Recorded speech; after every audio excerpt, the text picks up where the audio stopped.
श्री स्वामी समर्थ। मेहरबान कदरदान, छोटे मोठे सभे पहलवान, जरा ध्यान दीजिए। अरे काहीतरी वेगळं झालं ना?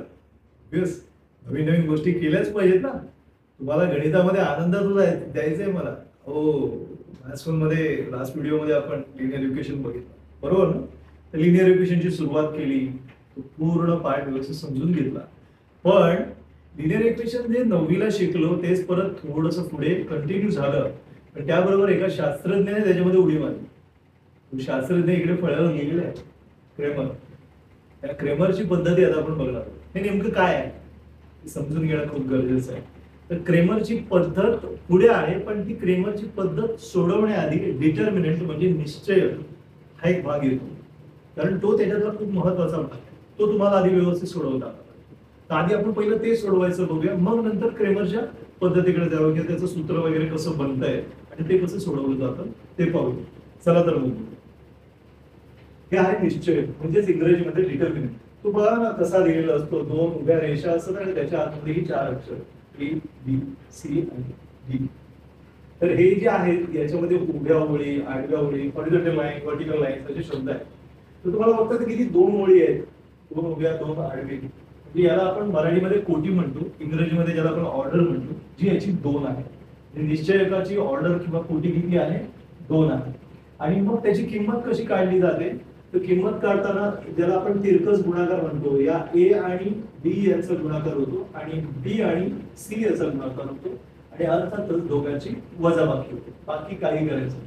पण परत इथे तेच आहे, इथे बऱ्याच मुलांचा गुणाकार करताना चिन्हांचा घोटाळा येतो आणि कधी कधी डेसिमल पॉईंटची गणित येतात आणि मुलं गडबडतात. म्हणूनच मी एक गणित डेसिमल पॉईंटचं गणित ते करताना कसा गोंधळ होतो, तो गोंधळ कसा सॉल्व्ह करायचा किंवा कशा पद्धतीने त्याला सामोरं जायचं ते बघूया.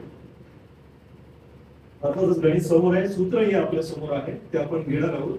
काही नाही, काही जण आडव्या पद्धतीने सोडवतात, पुढे पुढे जातात. आता आपण गणितच म्हटलेले, आपण असं उभं जरी लिहिलं तरी चालतं, काही प्रॉब्लेम. ते आपण आता करूया. आपलं 4 आणि 7 यांचा गुणाकार होता, 4 and 7 मल्टिप्लिकेशन ऑफ 4 and 7. त्यानंतर मायनस साइन जे दिले तसंच 3 आणि 2. हे कंस लिहिण्याची सवय ठेवा, कारण भविष्यात काय होतं, पुढे पुढे एखादं वजा चिन्ह येतं आणि मग घोटाळा होऊ नये म्हणून कंस लिहिण्याची सवय ठेवली. म्हणजे 4 7 चा 4 7 28, बरोबर आहे. 3 दुणे 6, वजाबाकी झालेली आहे.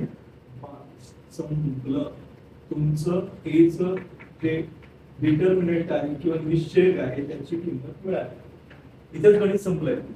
हे कदाचित कधी कधी 1 मार्काला किंवा 2 मार्काला तर म्हणता येणार नाही, अगदी सोपं आहे. 1 मार्काला एखादा प्रश्न सुरुवातीला रिकाम्या जागांमध्ये वगैरे ऑप्शन्स दिले जातील, तुम्हाला हे रफ सोडवून हे उत्तर ऑप्शन मधून सिलेक्ट करावं लागेल. पण आपण हे शिकतोय कशासाठी? तर पुढच्या भागासाठी, क्रेमर्स मेथडसाठी, कारण तिथे ते खूप महत्वाचं आहे, हे लक्षात ठेवा. असं म्हणू नका अरे एवढंच छोटं आहे कशाला येत आहे, नाही, त्याचा पुढे खूप महत्वाचा उपयोग आहे. कारण ते हे जे आहेत ना, हे बांधव जे आहेत ते पूर्ण होणारच नाही त्याच्याशिवाय. तर बघूया ना, आता बघा डेसिमल पॉईंटचं आलेलं आहे. अरे चुकीने हे केलेलं आहे, पुन्हा ते लिहायला गेलो, थोडस होतं अति काही संकटाचं.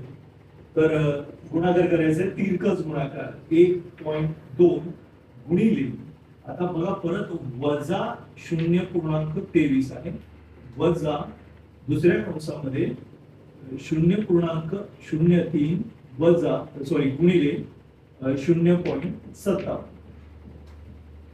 मी लिहितानाच किती गडबड होते बघा, तर तुमची होऊ शकते. पुन्हा एकदा बघूया. 1.2 गुणिले 0.23 म्हणजे 1.2 गुणिले 0.23, त्याचं वजा चिन्ह लिहायला नीट लिहायला विसरायचं नाही. त्यानंतर 0.03 गुणिले 0.56. दशांश अपूर्णांकाच्या नंतर प्रत्येक अंक बोलायचा असतो, सगळ्यात महत्वाची गोष्ट.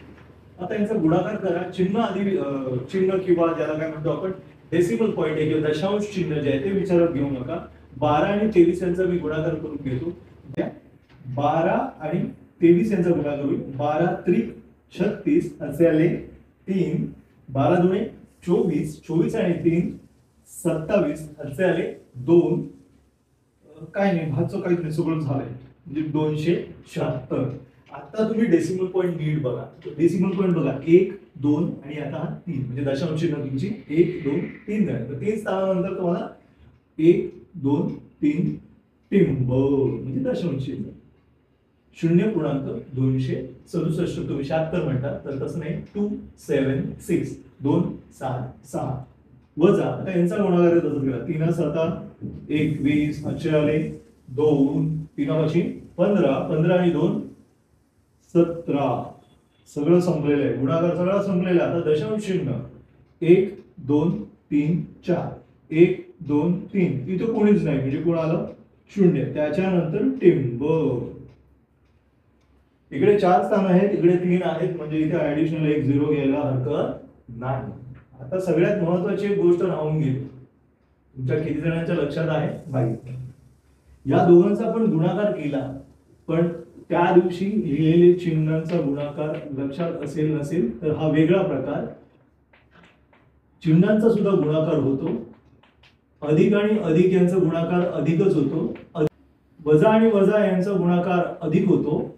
अधिक आणि वजा यांचा गुणाकार वजा होतो आणि वजा आणि अधिक यांचाही गुणाकार वजाच होतो. म्हणजे वजाचा इम्पॅक्ट खूप मोठा असतो. तर या अजून एका चार्टचं इथे जन्म झालेला आहे जो चार्ट तुम्हाला उपयोगी पडणार आहे. म्हणजे चिन्हांचा गुणाकार जसे इथे पण राहिलं आहे ते आपण करणार आहोत आता की हा जो वजा आहे तो आपण इथे द्यावा लागेल कारण अधिक आणि वजा यांचा गुणाकार काय येतो वजा येतो. आणि मग आपला जुना चार्ट 2 जर वजा चिन्ह आहे चिन्ह समान आहे म्हणजे आपल्याला बेरीज करावी लागेल. मित्रांनो इथे बेरीज होणार आहे म्हणजे 0 आणि 1 यांची बेरीज 1 6 आणि 7 यांची बेरीज आय थिंक 13 चला 1 त्याच्यानंतर 7 आणि 1 यांची बेरीज 8 होते आणि आजचा 1 यामुळे झालं 9 आणि 2 आणि 0 यांची बेरीज 2च येणार आणि मग दशांश चिन्ह वजा चिन्ह लिहायला विसरायचं नाही. हे तुमचं उत्तर होईल 0 म्हणजे -0.2931 म्हणजे बऱ्याच वेळेला हे तुम्हाला क्लिष्ट वाटू शकतं किंवा कठीण वाटू शकतं पण कुठेतरी थोडं चॅलेंज पाहिजे ना रे मित्रांनो आयुष्यामध्ये. तर तसं हे थोडंसं चॅलेंजिंग होऊन जातं. कारण काय माहिती आहे का या सर्व गोष्टींचा सराव तुमचा गेलेला आहे. डेसिमल पॉईंटची बेरीज वजाबाकी गुणाकार भागाकार हे तुम्ही विसरलेले आहात. तर त्याच्यावरती पण थोडंसं काम करणं गरजेचं आहे म्हणजे हे तुम्हाला सोपं जाईल. आता आपण पुढच्या गणिताकडे करूया. थोडंसं हे गणित तिकडे आलेलं आहे तर इकडे घेऊया.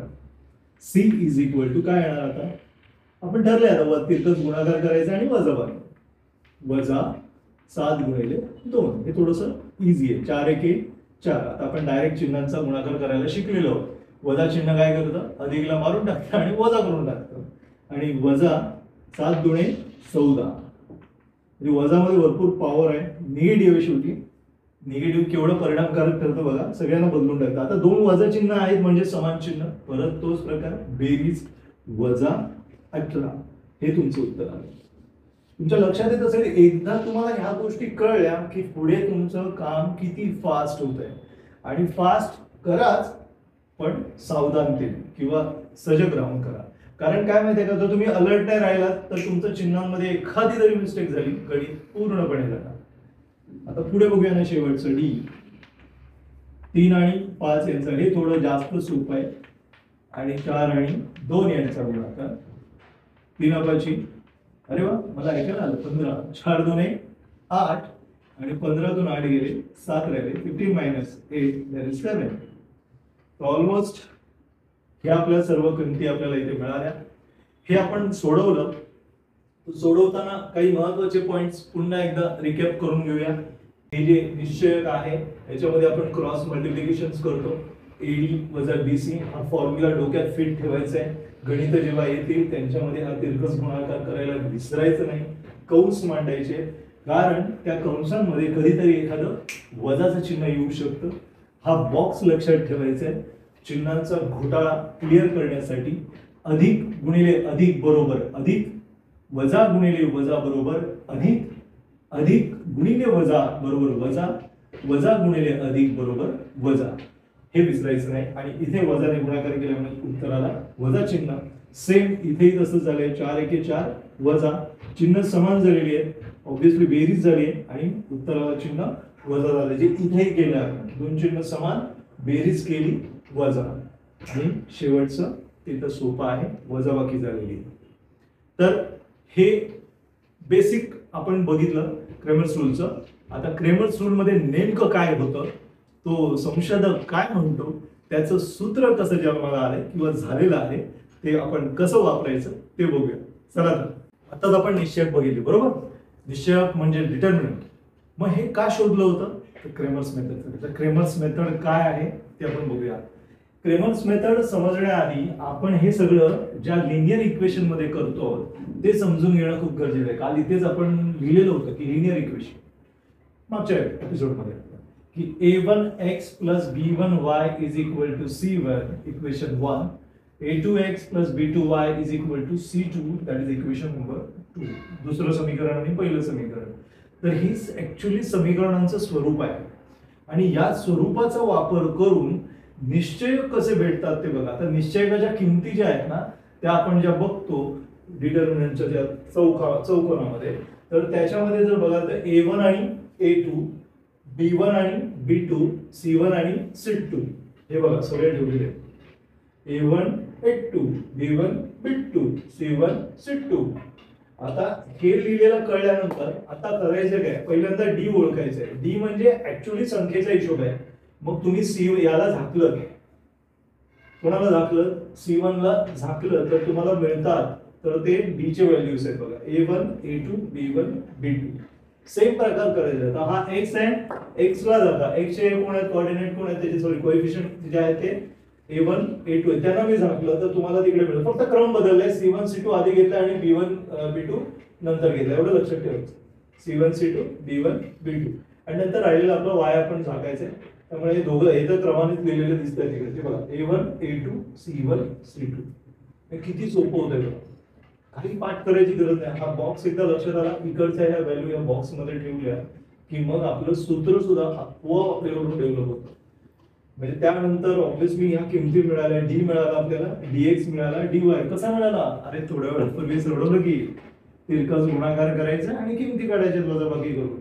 त्या किमती आल्या, त्या किमती मिळाल्यानंतर आपण क्रेमरची जी पद्धत आहे तर त्याचं मेन सूत्र हे आहे की dx भागिले डी करायचंय आणि dy म्हणजे तुमचा जो हा dx येईल त्याचा भागिले कोण करायचंय, डी, म्हणजे हे मिळेल. आणि dy ची किंमत आहे त्याला परत d ने भागलं की तुम्हाला मिळणार y. म्हणजे सोल्युशन ऑफ द इक्वेशन, एक सामायिक समीकरणाची उकल आपल्याला मिळेल. तर हे समजून घेणं खूप गरजेचं आहे. एकदा हे समजलं की हा साचा जसंच्या तसा आपल्याला गणितांमध्ये बसवायचा आहे. तो गणितांमध्ये नेमका कसा बसतो चला तर बघूया. क्रेमर पद्धतीचं सूत्र कसं वापरायचं आपण आताच बघितलं, बरोबर. आता आपण त्याच्या गणितांमधून कसा वापर केला जातो ते नीट बघूया. सगळ्यात महत्वाचं म्हणजे प्रेझेंटेशन, मांडणी. जो दिखता है ना वही सही से दिखता है. चांगलं दाखवायचं, मग ते एकदम छान पद्धतीने तुम्हाला मार्क देणार. असं मांडणी करा की बघणारा इम्प्रेस झाला पाहिजे की हे काय आहे, अरे वा, त्याच्या थोडा तो आलंच पाहिजे वाक्य, अरे वा किती सुंदर. म्हणजे मी मगाशी सांगितलं, थोडा रिवाइंड करून बघा, हे सूत्र आहे मगाशी आपण सूत्र बनवलेलं. तर a1 a2 b1 b2 c1 c2 ह्या किमती आता आलेल्या आहेत. त्या किमती आपल्याला तिथे प्लेस करायच्या 3 4. जे चिन्ह आहे तेच लिहायला विसरायचं नाही, -4 3 10 5. आपलं सूत्र पहिलं आहे डी चं, a1 a2 b1 b2. कारण आपण कोणाला झाकलं रे, सी ला झाकलं होतं ना, आणि मग सूत्र मिळालं. तर त्याच्यामध्ये त्यांच्या किमती ठेवा 3 4 आणि हा b1 किती आहे -4 आणि b2 3 आहे. आता हे खाली आपण जागा ठेवलेली आहे त्यांच्यासाठी, त्या पद्धतीने जाऊया आपण. 3 गुणिले 3 तिरकस गुणाकार सगळ्यांच्या लक्षात असेल, मध्ये वजा चिन्ह लिहायला विसरायचं नाही. -4 गुणिले 4, 3 आणि 3 चा गुणाकार 9 वजा आपण कंसामध्ये ठेवूया 4 चोक 16 पण -16 म्हणजे झालं काय 9 अधिक 16 बरोबर किती आलं 25. म्हणजेच तुमच्या डी ची व्हॅल्यू किती आली 25 आली. ती तुम्हाला व्यवस्थित प्लेस करायची. ठीक आहे. आता आपण आपलं दुसरं सूत्र जसं मी सांगितलं होतं, आता आपल्याला dx हवाय, मग याला झाका, पण c वाला आधी लिहा c1 C2 आणि नंतर तुमचं राहिलं पण याला दाखलत नव्हतं तुम्ही, मग B1 B2 सूत्र पाठ करायची ही सुद्धा गरज नाही. आता त्यांच्या किमती ठेवा. C1 C2 कोण आहे 10 आणि 5 आहे. B1 B2 मगाशीच लिहिलेला आहे आपण -4 आणि 3. आणि आपल्या नेहमीच्या मेथड प्रमाणे आपण तिरकस गुणाकार आणि वजाबाकी 10 आणि 3 चा गुणाकार कंसामध्ये -4 आणि 5 चा गुणाकार. 10 आणि 3 चा गुणाकार आला 30 वजा कंसामध्ये 4 5 30 4 5 20. मायनस साइन लगेच काढू नका. काही जण घाई करतात आणि डायरेक्ट उत्तर घेण्याचा प्रयत्न करतात. स्टेप्स गाळू नका. स्टेप्सना खूप महत्व आहे. ऑब्वियसली प्लस झालेला आहे आणि इथे उत्तर आलं तुमचं 50 जे आहे dx ची किंमत. तर हे स्टेप्स म्हटलं ना, म्हणूनच मी आधीच तयारी करून ठेवली आणि एकदम स्टेप बाय स्टेप सगळं ठेवलंय म्हणजे तुम्हाला गोंधळ होऊ नये म्हणून. आणि आता आपण dy कडे जाणार आहोत. dy कडे गेल्यानंतर तुम्हाला लक्षात येईल मी सांगितलेलं मगाशा थोड्याशा वेळापूर्वी आपण असं केलं होतं, y ला आपण झाकलं होतं आणि मग a1 a2 आणि c1 c2 ऑलरेडी आपल्या सूत्रामध्ये हजरच आहे. तर ते आपण आता त्यांची किंमत ठेवूया. जी किंमत काय आहे 3 4 आणि कोण 10 आणि 5. आणि तुम्ही तिरकस गुणाकार नेहमीप्रमाणे 3 आणि 5 यांचा गुणाकार आणि वजाबाकी 10 आणि 4 यांचा गुणाकार. 3 15 वजा 40. अरे बापरे, आता बघा विरुद्ध चिन्ह आली. गोंधळ होतो मुलांचा लगेच. अरे काय करायचं 15 आणि 40, 15 मधून तर 40 जाणार नाही. मग मोठ्या संख्येतूनच लहान संख्या वजा करायची असते आणि मोठ्या संख्येचं चिन्ह द्यायचं. 40 मोठी आहे म्हणून वजा दिलं. 40 मधून 15 गेले, 10 तून 5 गेले 5, तिकडे हातचा तिकडे गेल्यामुळे 4चे 3 झाले, 3तून 1 गेला 2. म्हणजे आपल्या dy ची किंमत किती आली -25. थोडासा चेंज केला मी, हे इकडे न लिहिता इकडे लिहिलेलं आहे कारण आपल्याला कदाचित गणित आपलं पुढे गेलं तर तिथे जागा होणार नाही. तुम्ही तसंही करू शकता. ठीक आहे. आता आपण महत्वाच्या मुद्द्याकडे जाऊया, जो हा माणूस आहे क्रेमर, त्याच्या पद्धतीनुसार इंग्रजीमध्ये बाय क्रेमर्स मेथड्स. तर त्या क्रेमर्सचं मेथड आपण लिहिलं होतं. x ची व्हॅल्यू आपली कशी येते dx भागिले d. तो आता आपण लिहायचा. dx भागिले d किती बघा शोधा. dx आपला आलेला आहे 50, आपला d किती आलेला आहे 25. एकदम सोपं झालं. 25 एके 25, 25 दुने 50. म्हणजे आपल्या x ची किंमत किती आली 2 आली. x ची किंमत किती आली 2. आता आपलं तसंच y ची किंमत काढण्यासाठी dy भागिले d. आपला dy जरा मायनस मध्ये आहे. बघा हे ना खूप महत्वाचं असतं. मी मुद्दाम मुलांना माझ्याकडे सांगतोच, असे जेव्हा तुम्ही किमती काढत आहे ना, तुम्ही असे बॉक्स करत जा. एवढ्या सगळ्या गर्दीमध्ये ते पटकन दिसून येतं. तुमच्या लगेच लक्षात येतं अरे आपल्याला तिथे -25 लिहायचंय आणि डी आपला किती आहे 25 आहे. 25 एके 25. त्यामुळे उत्तर येणार -1. मग आपण ते इंग्रजीमध्ये सोल्युशन किती 2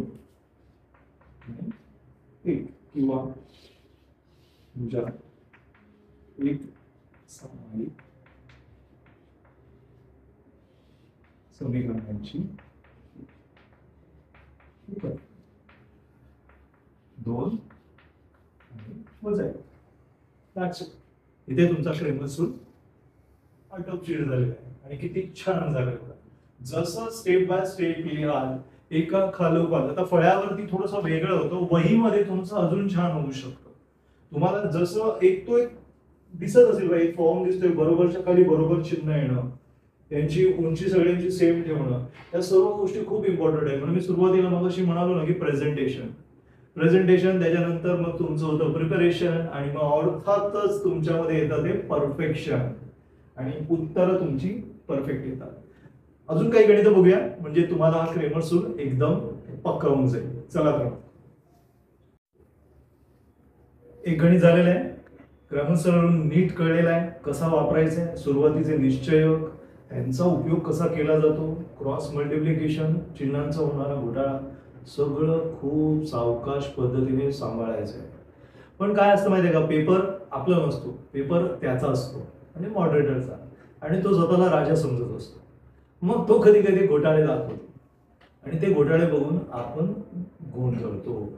असंच काहीसं इथे केलेलं आहे, म्हणूनच हे गणित तुमच्यासमोर ठेवलं आहे. कधी कधी काय होतं बघा ना, समीकरण खूप वेगळ्या पद्धतीनेच मांडलेलं आहे. मग आपल्याला ते त्याचं जे मूळ स्वरूप आहे लिनियर इक्वेशनचं, ax + by = c, या स्वरूपामध्ये आपण त्याला मांडायचं. ते करायला घाबरायचं नाही, सोपं असं काही नाही. पक्षांतर केलं की ते होऊन जातं. म्हणजे आपण काय करूया, दिलेली समीकरणे, we'll write the given equation in the form, what is that, ax + by = c, या कुठे, या इकडे या स्वरूपात लिहू किंवा लिहा. we will write in the form ax + by + c is equal, x + by = c, या स्वरूपात. आता आपण बघूया ते त्या स्वरूपात लिहिलं तर कसं होतं. काय नाही, 4चं पक्षांतर होणार, तो तिकडे जाणार, वजा येतो काय होणार, त्याची मजा होणार, सॉरी त्याचं अधिक होणार, म्हणजे 4x + 3y = 4. Equation number 1. इकडे तसं झालेलं आहे काहीतरी वेळं वापरून, हा वजा 5y आहे, त्याला आपण इकडे x म्हणजे जी संख्या आपण जे म्हणतो ना, चल जी आहेत आपली व्हेरिएबल्स एकत्र आणले, त्यामुळे तो झाला 6x - चं प्लस झालेला आहे 5y = 8. Equation number 2. आता थोडासा जीव भांड्यात पडला, कारण आपल्या ओळखीची समीकरणं आली. सुरुवातीला असं बघितल्यानंतरच विद्यार्थी घाबरून जातो. कधी कधी अपूर्णांकाची गणितं पण येतात, ज्या वेळेला न्यूमरेटर डिनॉमिनेटर असं काहीतरी दिसतं आणि मग आपण गोंधळून जातो. तिथेही ते व्यवस्थित करता येतं, काही घाबरायचं नाही. मुळात आपण परत एकदा तो प्रयत्न करायचा की आपल्याला या मेन जो मुख्य जो त्याचा गाभा आहे त्या रूपामध्ये त्याला आणायचं. That's it. ते आणल्यानंतर आपण आपला नेहमीचाच कार्यक्रम मस्तपैकी A1 A2 B1 B2 C1 C2, त्या आधी किमती त्यांच्या भरून घेऊया. हा 4 6 लगेच दिसतो, काही बघायची पण गरज नाही लागत, तसंच देऊन. आणि आपले आता जे आहेत निश्चय ते करायला घेऊया. डी तर सगळ्यांना माहितीच आहे आता काय आहे तो. काय आहे, A1 A2 B1 B2. हो, लिहायचं, डायरेक्ट करायचं नाही. Don't do it directly. हे डायरेक्ट करायचं नाही, हे लिहायचंय. 4 6 आणि 3 आणि 5. नेहमीप्रमाणे आपलं एकदम सुरुवात 4 आणि 5 यांचा गुणाकार, multiplication of 4 and 5, that is cross multiplication. 3 × 6, science थोडंसं कडू लागेल, वजा चिन्ह आहे इथे मध्ये विसरायचं ना. 4 × 5 20 -6 × 3 18, 20 आणि 18 यांची वजाबाकी झालेली 2, आणि मग आपल्याला डी मिळाले. डी गँगमध्ये नाही, ते वेगळं आपला क्रॅमरचा डी. त्याच्यानंतर आपलं आहे dx. dx काय आहे, dx सूत्र मी सांगितलेलं आहे, आपण x ला झाकतो आणि मग हे लिहिताना पुढचा आपण आधी लिहितो C1 C2 आणि B1 B2. आता किमती ठेवूया. काय किमती आहे, 4 आणि 8, इकडे 3 आणि 5. हे तर सगळ्यांना मस्तपैकी माहित झालेलं आहे. आपण क्रॉस मल्टिप्लिकेशन करतो, 4 × 5 आणि 8 × 3 or 3 × 8 वॉट एव्हर. 4 × 5 20, 8 × 3 24. आला घोटाळा. अपोजिट साइन आलेला आहे, मोठी संख्या पुढे, गोंधळायचं नाही. विरुद्ध चिन्ह, वजाबाकी, 24 मधून 20 गेले 4, आणि न चुकता मोठ्या संख्येचं चिन्ह वजा, जो आधीचा जुना आपला चार्ट मागच्या व्हिडिओमध्ये, जो कदाचित तुम्ही लिहून घेतलेला आहे, त्यात बघायला हरकत नाही. dx बरोबर -4 आलेला आहे. आता आपण घेणार आहोत dy. dy पाटील आहे बाबा. dy मध्ये आपल्याला y ला झाकायचं आहे, म्हणजे यांना झाकायचं आहे, A1 A2 आणि C1 C2. इतकं सरावाने इतकं ते व्यवस्थित होऊन जातं की तुमचं सगळं ते तोंडपाठ व्हायला लागतं. आधीच जर त्याच्यापासून घाबरून राहिलं तर मग दुसरं A1 A2 ची व्हॅल्यू 4 आणि 6 आणि C1 आणि C2 ची व्हॅल्यू 4 आणि 8. चला परत आपलं क्रॉस मल्टिप्लिकेशन 4 आणि 8 यांचा गुणाकार 4 आणि 6 यांचा सुद्धा गुणाकार 8 चौक 32 6 चौक 24. 12तून 4 गेले 8 राहिले.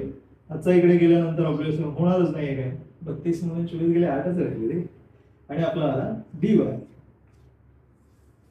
दिस is dy is equal to 8.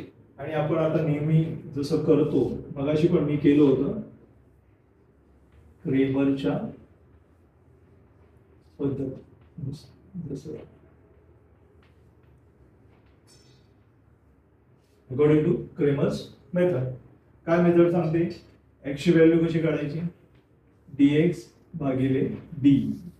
तो किती आहे बघा dx दिसतो लगेच पटकन वजा 4 आणि d आहे 2. बे के बे बेजुणे 4 याचं वजा चिन्ह म्हणजे उत्तर आलं वजा 2. x ची किंमत आली वजा 2. y ची किंमत पुढे आहे dy छेद d. बोला रे तुम्ही पण बोलताय मला माहिती आहे 8 आणि त्याच्या भागिले आपला इथे आला 2. बे के बे बेचो 8. y ची व्हॅल्यू किती आली 4. सोल्युशन किती आहे सोल्युशन 2 वजा 2 आणि 4. शेवटचं तुम्ही लिहा मला माहिती आहे एक सामायिक समीकरणाची उकल बरोबर 2 आणि 4. कसा वाटला क्रेमर्स रूल नक्कीच कळला असेल मला पूर्ण खात्री आहे. पुन्हा एकदा व्हिडिओ रिपीट बघितला तरीही चालेल काही प्रॉब्लेम नाही. तुम्हाला थांबून बघितलं तरी चालेल पण बघताना एक महत्वाची गोष्ट करा बघून तो लिहा आणि लिहिता मोठ्याने बोला. गणित सोडवताना सगळ्यात महत्वाचा नियम तो म्हणजे गणित लिहिताना मोठ्याने बोला. असं मोठ्याने बोला की तुम्ही ते स्वतःला सांगताय मग ते आपोआप तुम्हाला अधिक जास्त पद्धतीने समजायला लागेल. अर्थातच सगळ्यांना व्हिडिओ खूप आवडला असेल तर लाईक तर तुम्ही करताच आहात पण कमेंट करायला विसरू नका. आणि सगळ्यात महत्त्वाचं जर आमचं चॅनल तुम्ही सबस्क्राईब केलं नसेल तर सबस्क्राईब करायला विसरू नका आणि तुमच्या जवळच्या मित्रमंडळींना शेअर करायला विसरू नका. श्री स्वामी समर्थ.